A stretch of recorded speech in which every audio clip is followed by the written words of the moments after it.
Okay, we're going to continue our tutorial here on the little game we're making, but do forgive me if I'm a little slow in what I'm typing or if I make mistakes, because I tore my bicep yesterday, so I'm going one-handed here trying to use the mouse and the keyboard, so just stay with me.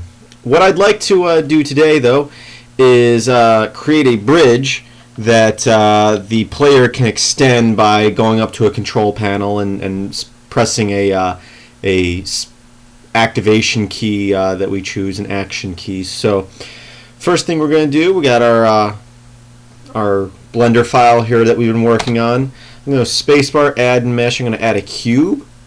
I'm going to scale it a little bit up with S, about there. Then I'm going to scale it on the Z-axis, make it a little bit flatter there so it's like a bridge, and then we're going to scale it on the X-axis here and make kind of a long bridge there. So there it is in the far away part. We're going to also grab it on the Z-axis and lower it so it's just below our plane that we're standing on. We're going to grab it on the X-axis and move it to the edge of the plane right there. And then we're going to make sure that we're on frame 1 here, right down here in the corner. You can see what frame you're on. We're going to hit I and we're going to go to location, rotation, and scale. And we're going to set a keyframe there.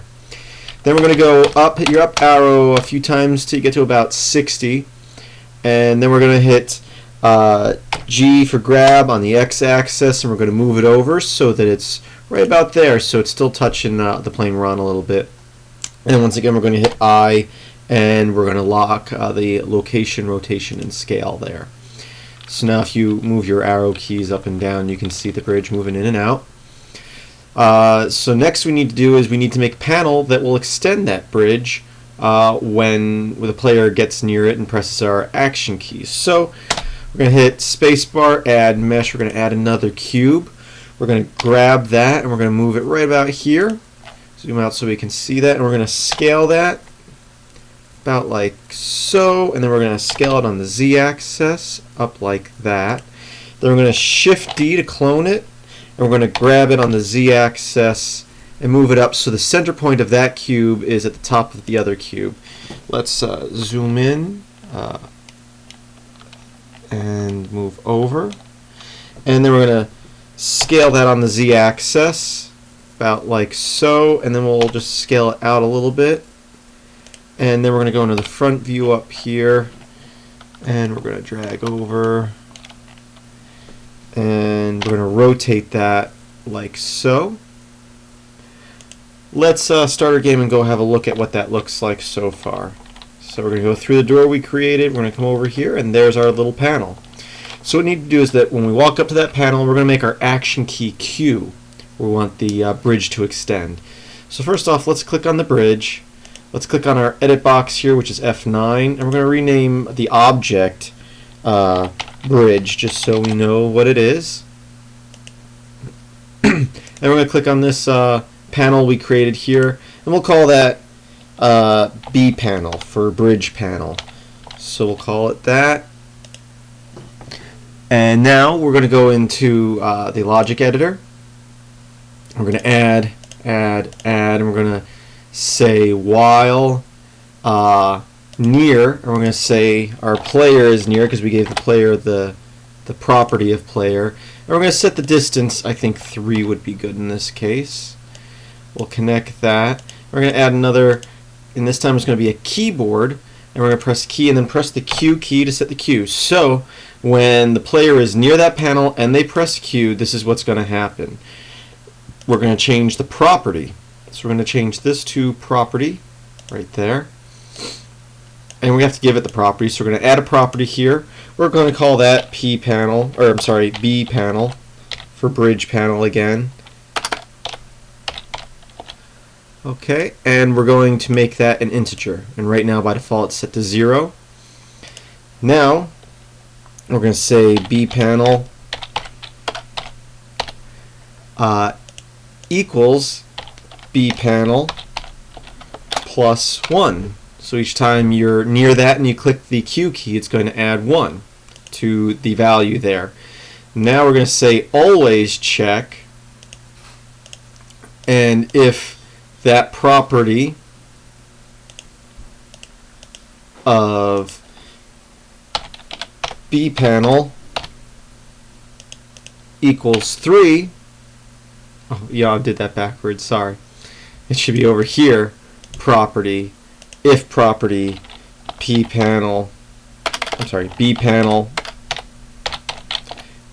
equals 3, then we're going to set the B panel to 2 over here. Forgive me for that little mistake there. Now we're going to click on our bridge. We're going to give it a property that is an integer of B panel that is set to 0, and we're going to add that it always, which is what it's already at, so it's always checking this, it's constantly checking the property. We're going to say we're going to take property on the bridge, which is B panel, and we're going to constantly check it and make it equal to, sorry, connect this here. We're going to make it equal to the object, which we also name B panel. Name everything the same here just to try to keep things simple. Hopefully it's not confusing you. We're going to give it the same value of that property, which is B panel. So it's going to constantly be checking. Now that it's doing that, we're going to say, add all those, that if the property B panel equals 1, then we're going to do an IPO, which is our keyframes, start at 0 and go to 60. And then we're going to say if the property B panel equals 2, we're going to have it IPO, but we're going to go the other way. We're going to start at 60 and go to 0.